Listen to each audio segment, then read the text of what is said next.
Hello and welcome to another video of just lots of kills in a game that isn't Apex Legends for once, and this is particularly because Titanfall 2 is where almost everything anyway, Apex Legends came from.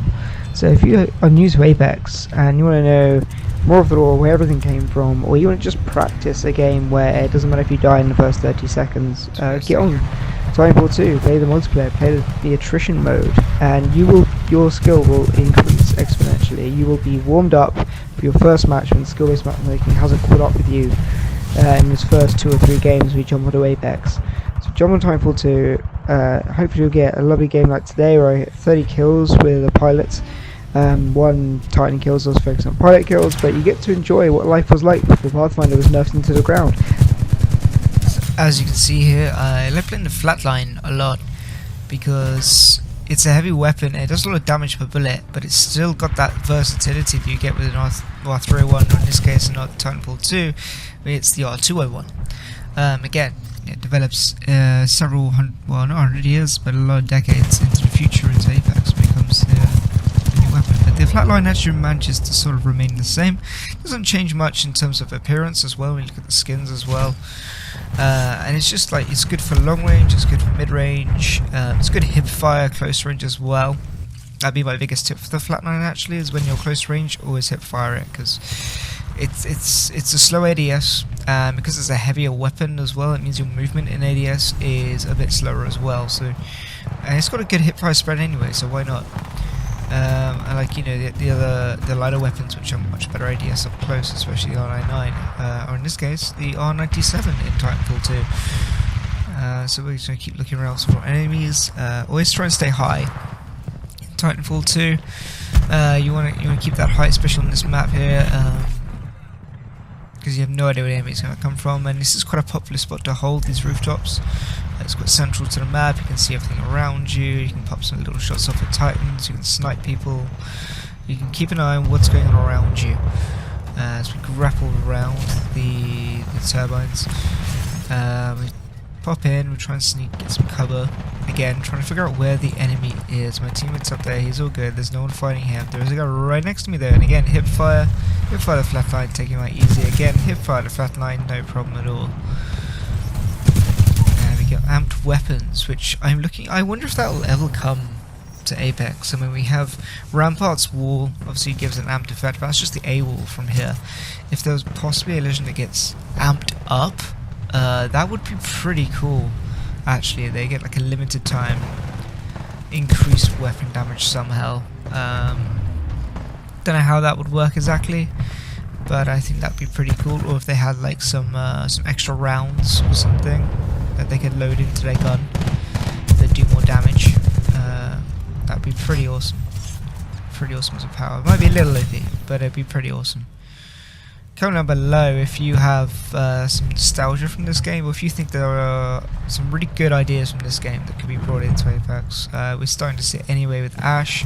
We're looking at maybe the EPG grenade gun coming in, a whole new class. That would be, I think, a grenade launchers. I know they're looking at making a whole new class anyway of the DMRs, with the G7, the repeater, and I don't know if the longbow would get changed from being a sniper back to being a DMR. In here, in this game, it's a DMR. Its full name, as I believe, is the longbow DMR, and it really works like that. The fire rate's good. It's a bit heavy, but it's a hard-hitting DMR essentially. It's really, really good. Got to make sure you recover your health. That's the one thing about this game is really, really good, is that you get a quick fight, you get to recover your health, and you can get back into another fight here.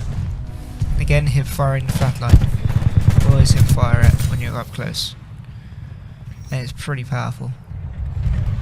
And then you can start to get a little bit cocky.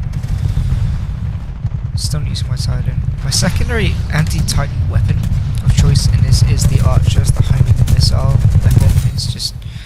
It's fantastic. Some people still use the charge rifle, but I find trying to time the charge up is quite tricky, because you've really got to be good at timing it, because once you've pressed the fire button, that's it, it's going to fire regardless if you're going to hit or not.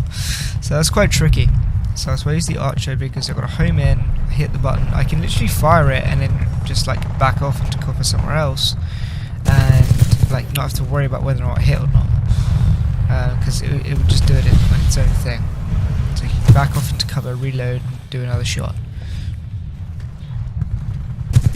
Again, hip firing, but I can't win the 1v2. I'm not good enough to win the 1v2s yet in this game, but I'm hoping to get there one day. I'm currently on my first regeneration of Titanfall. Has anyone else hit the regen yet? I was quite nervous about it, losing all of my unlocks, but you keep all your XP and credits, so that's pretty good. So you don't keep your XP, you keep your credits, so that's pretty good. Ow. I got double teamed again. I will one day win some 1v2s, maybe even 1v3, who knows. Wait, You notice I still haven't used my Titan, because after regenerating, you lose all your Titans as well, and I used to use the Monarch a lot. But now, I'm back down to like the Iron and the Scorch. I think I just unlocked the Ronin off this game, which was pretty cool. Should have gone for a slide kick there, maybe. Melees are really strong in Titanfall 2, really strong. Yeah, the one-hit kills, and they look really cool if you do like a mid-air one, or like a mid-air fight with someone. It looks awesome. It looks awesome. Okay, here we go. We get the Archer. You see, when they're finishing, you can't home in, but once they're done, you can home in. Missile fires out, follows the enemy. Unfortunately, the homing doesn't work through smoke, which is quite interesting. But I just need that one thing, and there we go. We doom the Titan. And we have a friendo who gets a punch in the face. Footsteps are so important. Get yourself a decent set of headsets. I'm currently using a Kraken Ultimate Edition. It's a USB only though, but I'm quite enjoying it. Hoping to one day maybe I'll make a jump to PC one day and get some decent audio gear going. PS4 makes it really difficult to record footage and to record yourself with that footage. But we'll keep going with this. There's a Scorch Titan that I'm going to take on, and you'll see just how strong the Scorch Titan actually is. Typically, the defense shield it can produce, which is a burning shield, so if they can use it as like a melee weapon as well as a shield. So here's just burning the hell out of me. Like, he's not even really shooting, he should burn me with the shield, and it does an absolute ton of damage. It's just going in, and sadly I don't manage to get my nuclear eject off. He gets the finisher in. Oh shit, really? There we go. Now my Titan's gone, so we'll leave the Titan idea. We'll just carry on with the flatline. Carry on racking up these kills. This is when the other team starts to pull it back a bit, when they've got all 4 Titans out. We have none of our Titans out at this point. So that puts us at quite a bit of a disadvantage, really. Got to take down like 4 Titans without using a Titan yourself. That's pretty tricky. So again, that's where the Archer comes into play. But at least you know if there's Titans out, there's a possibility that the pilots are in the Titan. So you're not likely going to get slaughtered from behind. And you can pick people off kind of as you go. Take out that turret. Turrets are an absolute nightmare in this game. If you don't take them out quick, they can cause absolute havoc, and it's like having an extra player for the other team. So you've got to take out those turrets. Take out the turrets.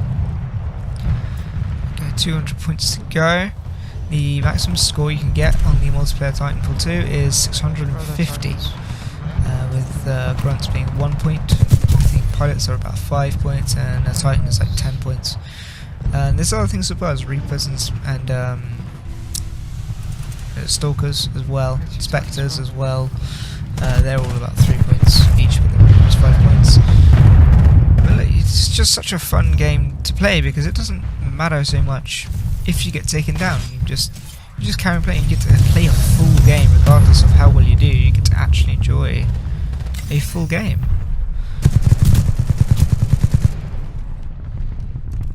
Okay, and still looking for people can be tricky, but I like this map. It's very easy to get you around. It's very basic. There's not too much variation in terms of height. It's just there's those rooftops and there's the ground. That's kind of it, really. There's not really much of a mid-ground going on. So unless you're inside a building, in which case you're just kind of hiding anyway.